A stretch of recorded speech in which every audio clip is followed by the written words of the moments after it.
Hey everybody, welcome back. Today we're going to be reviewing the Ninja Foodi Pressure Cooker Steam Fryer with Smart Lid. So you ready? Let's get into this. Just an FYI, our review process is based upon the features that we really think are important. Those might be a little bit different for you, so what we recommend doing is after watching our video, you pull up a couple of different videos from other creators, just so you can get a wider range of opinions and analysis from different people. That way you can make a much more informed buying decision, and that's really the most important thing of all. So with that out of the way, let's get into the review. Like I mentioned at the beginning of the video, this pressure cooker has something called a smart lid. That means that all of its functions are combined into one lid. With Ninja's earlier pressure cookers, you had your regular lid that did the steaming and crisping and everything else built in just like this, and then you had a second lid like this that you would use whenever you wanted to pressure cook. Now, instead of having to do that, you have just the one lid, and you have a slider here that changes the functionality. So if I were to slide this all the way over to the right, that would actually enable the pressure cooking. As you can see, I can't open that up whenever it's like that. And then from there, all of your other controls would be over here on the screen. So definitely it's a more streamlined device, and better yet, you need a lot less storage space. On the back, you have a reservoir. This will pick up all the extra water that comes off when you're steaming and pressure cooking. That way it doesn't end up on your countertop, but you gotta be sure you're emptying this on a pretty regular basis because it fills up fast. On the top of the machine, you have your steam vent that comes all the way around, and you also have your pressure release valve here for the pressure cooker. Opening this up, you've got a metal reversible rack here that can be used for two different heights. You can put food down here, and you can also put additional food up on top here. Also, if you're gonna use the broil function, you would put it in this way as well. That way you get your meat nice and close to the heating element. In addition to that, you've got a non-stick baking and crisping plate. This has got little rubber bumpers on it to keep it from scratching the inside container here. And also on the inside, you have your 6.5 quart pot. It's got some measurements etched in right here, which you might not be able to see on camera. And it's also got a non-stick ceramic coating on the inside. So when you're using this, you want to make sure that you're using Teflon or wood utensils. That way you don't scratch that surface. Inside the lid, you can see the rubber seal. You can see the two areas that close off whenever you're in pressure cooking mode. This is the bottom of the pressure relief valve for the pressure cooker. You got your crisping and broiling element right here. And back behind it, you can see the fan. That gets used with most functions, but you'll notice it the most with the air fryer. When you're using the pressure cooker, the functions that you have access to depends on where you have this slider at. For example, if it's all the way on the left, then we're just in pressure cooking mode and it locks the top. You'll see down here that it's in pressure cooker mode and you can't change the mode because there's only one. For this, the only options you'd have would be to change the pressure to either high or low, like that, and change the amount of time. And then once you have all that set, you would just go ahead and hit start like this, and it'll go ahead and start building pressure in the machine. Once the pressure reaches the optimum level, then it will go ahead and start pressure cooking for you automatically. And you even get some status bars here that come across to tell you how far along they are in that process as well. Also, when that gets done cooking and all the pressure's been released, the machine will tell you when it's safe to open the lid.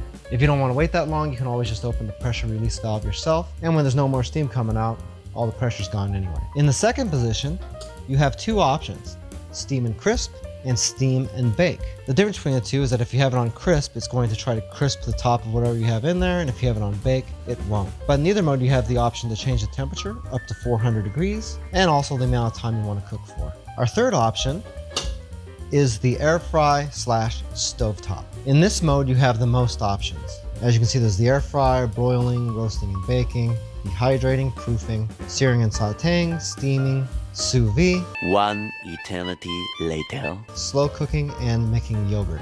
Depending on which of these features you activate will determine what comes up on the screen. For instance, if you're on air fry, then you got temperature control on the left and time on the right. But if you're on dehydrate, you notice that the maximum temperature is a lot lower, and also the time gets measured in hours. If you're doing a steam, then you can't control the temperature at all, just the time. And if you're doing something like a slow cook, you just get high and low temperature, and the time is measured in hours also. There's other things you can do with this, but what we mentioned are the ones that there's presets for. To test the Ninja Foodi Pressure Cooker, we made a whole bunch of stuff. First, for the pressure cooker, we tested pressurization times. With 1 cup of water inside and setting the pressure to low, it took about 4 minutes for it to pressurize and start cooking. When we performed the same test at high pressure, it took about 7 minutes. That would mean at both settings, it took about 2 minutes longer to pressurize than our old Ninja Foodi Pressure Cooker with the normal lid did. So it was a little bit slower, but it wasn't horrible or anything. For our food test, we decided to make hard-boiled eggs. So we load up the machine with a dozen or so eggs, set the pressure on low, set it to pressure cook for 6 minutes, and in about 8.5 or so, we had finished hard-boiled eggs. Those came out really nice, no complaints there. Also, we tested the dehydrator by making beef jerky. After marinating our meat for a couple of hours, we loaded up our dehydrating rack, threw it in the machine, and set it to dehydrate at 155 degrees for 8 hours. And again, nice job, can't complain. It did a great job and the jerky came out just right. Next, we tested out pressure cooking along with air frying. For that test, we made some baby back ribs. We pressure cooked those ribs for 18 minutes with a little bit of beer, and when that got done, we brushed on the barbecue sauce and air fried it for an additional 15. So all in all, our ribs were done in about 40 minutes or so, and again, came out great. Next, we tried something a little bit more complicated. We seasoned up some chicken breast, made some potatoes for some truffle mashed potatoes, and a pan sauce all in the machine at one time. And the way we did that is we layered in the chicken and the potatoes, pressure cooked a little bit of chicken stock and herbs, and then when the pressure cooking was done, we removed the potatoes and finished off the chicken breast in steam and crisp mode.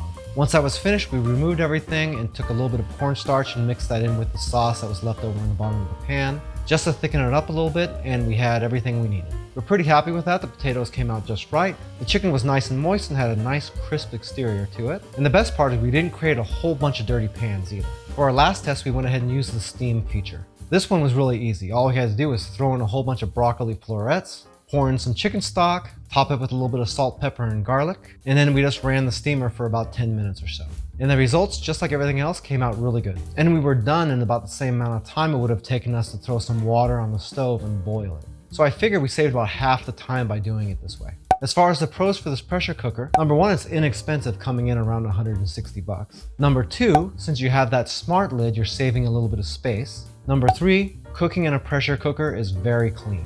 Number four, it has a ton of functionality. In fact, if you pick up one of these, I'd recommend experimenting with it a little bit because there's a lot of things you can do that you didn't think you'd be able to do.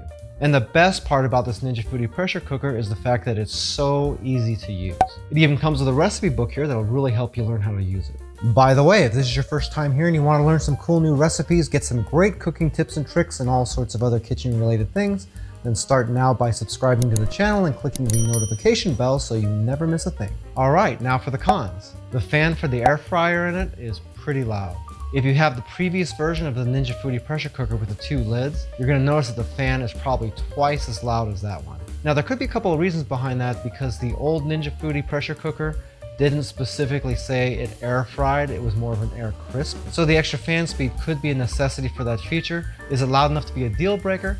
That sort of depends on you, and here's what it sounds like.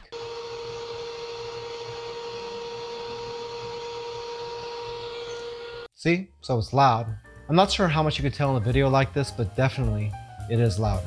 For me, I didn't really care because it does a good job, but for you, it just kind of depends on what your tolerance is for something like that. The second con I want to mention is the fact that if you already have a pressure cooker, especially a Ninja Foodi pressure cooker, I'm not so sure that the extra features in the smart lid are enough for you to throw away your existing machine to get this. Yes, it's more convenient with the smart lid and everything else, but it's not a transformative machine. It's very, very similar to the old ones. If you're like me and you really like that smart lid and you're really weird about storage space, then it would be a good investment. Otherwise, not so sure. You'd have to think about that one. Third, there's pressure cooking times. In order to start pressure cooking either low or high pressure, you got to build the pressure up in the machine first. And when we compare that to our old Ninja Foodi pressure cooker, it was consistently slower than the old one was in order to get that pressure built up. Albeit it was only by 2 minutes, but it definitely is still slower. The reason for that might be the fact that there's more space on the inside of the machine, and therefore it takes longer to pressurize it. And we did notice that when we opened the pressure relief valves at the end of our cooks, the steam was coming out of the smart lid machine much thicker. So there was definitely more pressure built up in there. But as far as cooking performance goes, the two machines were identical. So all in all, it's a great machine at a great price, and if you don't already have a pressure cooker, it's kind of a no-brainer. But if you already have one and you like it, not so sure. If you'd like a little more information about the Ninja Foodi pressure cooker, steam fryer with smart lid, we do have an Amazon affiliate link down in the description of the video. And Ninja should really work on shortening the names of their appliances because that's getting ridiculous. I thank you so much for taking a little bit of time out of your busy day to watch this video. It really means a lot to me, and I can't wait to see you back again here really soon. So until that time, I'm Joe, and I hope you have a phenomenal day. Take it easy.